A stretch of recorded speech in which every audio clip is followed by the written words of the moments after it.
What can a husband do if his wife is not willing to give him divorce in India? Often, in troubled marriages, one spouse wants divorce while the other one wants to save the marriage. The spouse who doesn't want divorce can contest and delay the process. Let's understand what options the husband has in such cases. If the wife contests and does not consent to divorce, the husband cannot file for mutual consent divorce. In mutual consent divorce, approval of both partners are required. However, the husband can file for contested divorce on grounds like cruelty, desertion, mental disorder, etc. He will need to prove that valid reasons for divorce exist.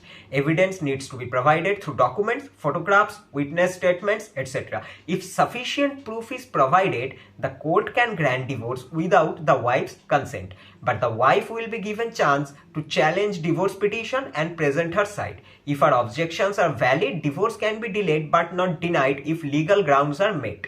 Alternatively, the husband can file for divorce based on separation. If the couple has voluntarily lived separately for 2 to 3 years, it shows their marriage has irretrievably broken down. In such cases, court can pass divorce without mutual consent.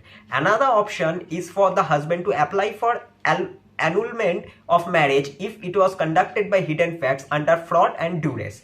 Annulment treats the marriage as legally invalid. If all options fail, and the wife does not agree to sign divorce papers, the only legal resource left is to wait it out. However, the husband should not take law in his hands and force the wife seek legal counsel for best way towards. Friends, law provides option to get divorce without mutual consent on valid grounds. However, amicable settlement is best for all. Consult a lawyer to know your rights. If you want to learn about this topic in details, then visit our website www.lawnano.com. Link is given in the description below. Subscribe to our channel to learn more about divorce and family law in India.